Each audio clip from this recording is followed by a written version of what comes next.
Hey everyone, welcome back to the workshop. Artisan Pirate here, and in today's fun scroll saw project video, I have another amazing design by Steve Good. I've already got the pattern printed out to its full size, cut out, prepped, and attached to our material with clear packing tape.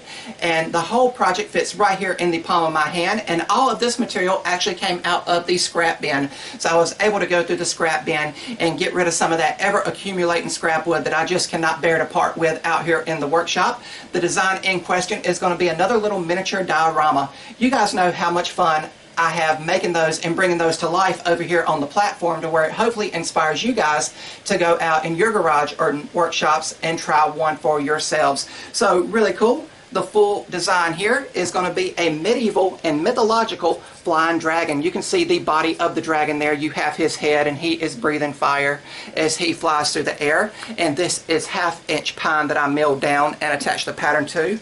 The dragon's front and hind legs is going to be 1/4 inch material, and we're going to stack cut and get all those out. When we cut those out, the front and hind legs, the wings are going to be 1/4 inch material, and then the base is going to have a nice little tiered appearance, and it comprises of 2 circles here, one big and one small.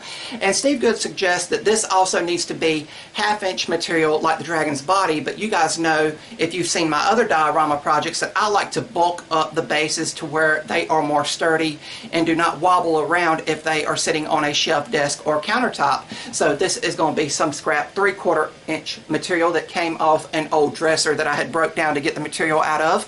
And then we're going to need a piece of 1/4 inch dowel that we will cut to length when I see how long it actually needs to be when we get the project cut out, because it's going to look like the dragon is flying through the air on its medieval and mythology adventures. And you guys know, if you are longtime followers and subscribers of the channel, that I love mythology and folklore. I find it fascinating. It's something I like to watch and study in my free time, and dragons actually play a huge part in medieval and mythology fantasies, and I'm going to be happy to add this to my little diorama collection. And since everything is prepped and prepared, let's move the camera over to the workbench so we can drill the few pilot holes required so we can come over to the scroll saw and start scrolling.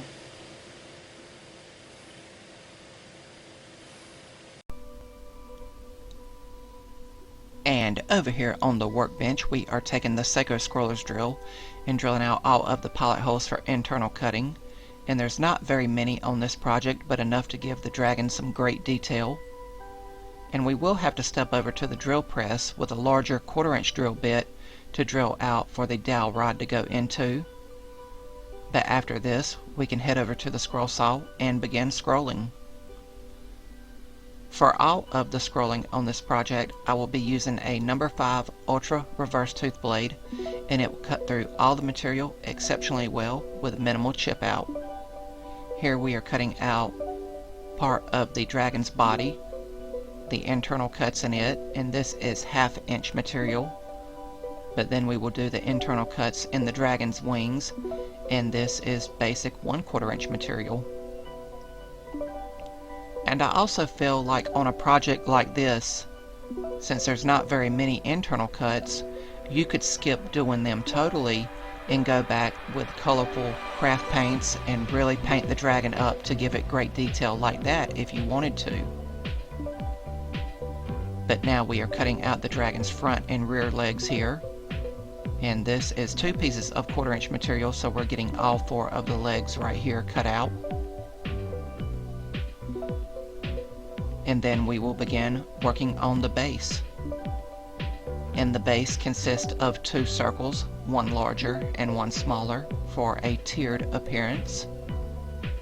And as always, I am taking my time and letting the blade do the work. And I feel that with the nature of this project and how small the dragon comes out once it's completed, you need to be as loyal as you can be to the cut line. So once you get to the assembly process, everything will go together smoothly and look nice. And now we are releasing the dragon's wings from the waste wood. And this is just basic 1/4 inch material. A lot of the material on this project came out of the scrap bin.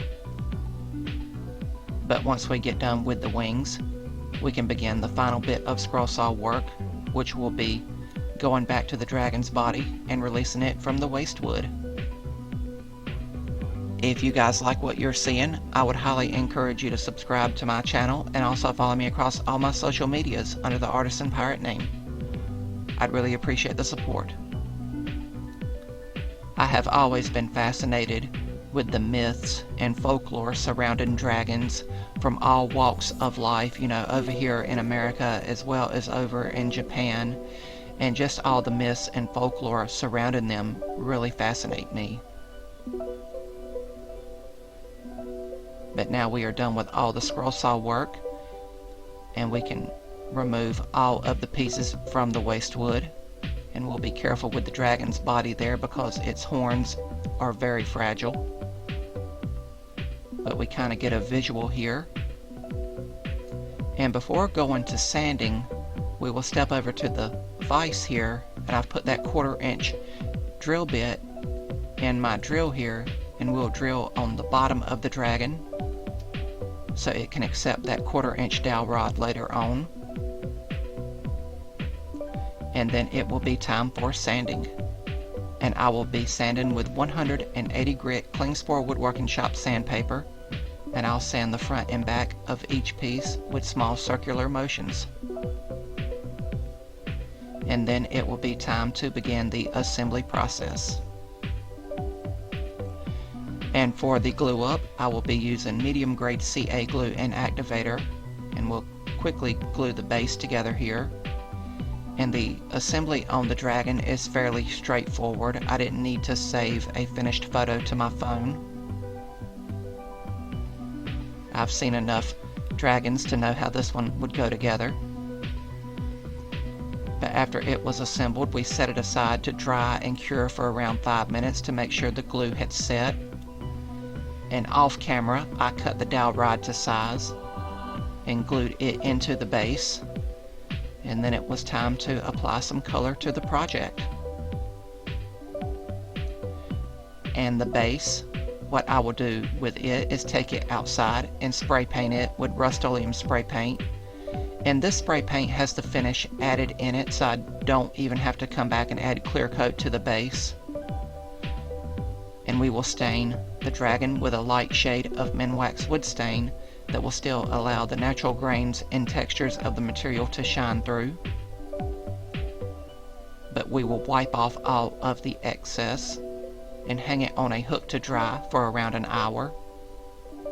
And after that hour, we will give it several coats of the Rust-Oleum clear gloss and let that dry for around another hour, and then it will be time for the final glue up. And that will simply be adding the dragon to the base with that hole we drilled on the bottom. And once the glue cured here, the project was complete.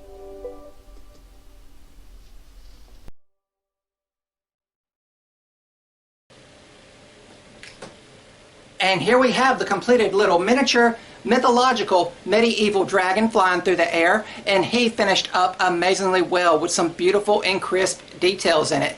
Thank you, Steve Good, for another fantastic design from your pattern catalog. I had a lot of fun going down memory lane while I was over at the scroll saw. I was just sitting there thinking of all my memories from my childhood, from all of the ceramic dragons my mom painted for me to display in my room when I was a kid, as well as playing the original 3 Spyro the Dragon games over at the PS1. Projects like this really bring back those memories and bring a smile to my face while I'm over at the scroll saw. It took me around 30 minutes to scroll this project out from start to finish. It's not an overly complex design. It's just with the nature of it and some of the fragile elements in it, you need to be as loyal as you can be to the cut line, and of course take your time and let the blade do the work. But again, all the material in today's project was completely upcycled. I didn't have to go out and pick up anything additional. It all came out of the scrap bin, and I think this was a great way to use up some of that ever accumulating scrap. and I finished it in my standard rustic finishing way. I done the base and the 1/4 inch dowel right here, a basic black color, which is the color I like to do a lot of the bases when I make these little miniature dioramas that Steve Good offers, because I never want the base to take away from the main feature of the project, which is the diorama you're making itself. And then I stained the dragon here a light Minwax wood stain that still allowed the natural grain and textures of the material we used to shine through. Again, it is a very fragile project, so I did glue the dowel rod to the dragon's body, as you've seen in the time-lapse portion. I know with some of the other dioramas, I'll leave pieces to where they can just float on the base to where people can pick them up and look around. But again, with the fragile nature, it was appropriate to glue it to the base. Now, with all scroll saw projects, I just went with a standard rustic finishing way. You can, of course, go above and beyond and use exotic or hardwoods to add natural colors and elements to the material. And you can also, as always, go in and paint everything if you want to do that as well. I think this project would really lend itself to painting. Maybe paint the dragon's wings a red on the outside and a yellow on the inside. Maybe red and yellow for the flames as well as the horns. Maybe some red on the tail with, of course, the dragon's body a fearsome green color, you know, because that's the traditional iconic look of a dragon when you think of one in your mind's eye. But again, with a project like this, it also lends itself to several uses. You do not even have to add the base to it if you don't want to and not drill a hole in the bottom. You could, of course, hang this from maybe fishing line if you have a medieval themed room, or you have a room themed to that mythological and folklore stuff.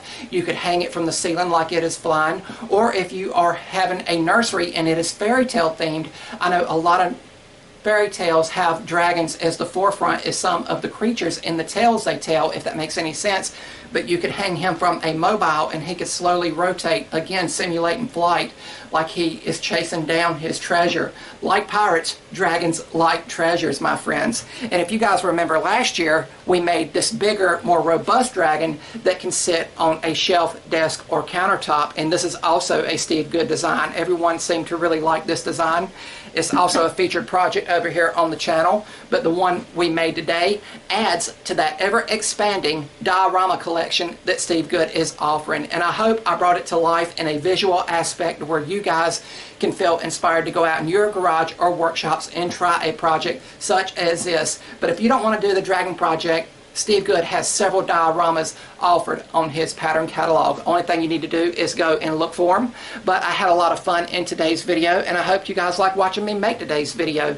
If you're new to the channel, hopefully you'll click that subscribe button, and also follow me across all my social medias under the Artisan Pirate name. As always, links to contact me as well as all my social medias will always be linked down in the description box below these videos. That's about all for this one, and remember guys, if I can make it or do it, so can you. I'm the Artisan Pirate. Take care, and I'll see you guys real soon.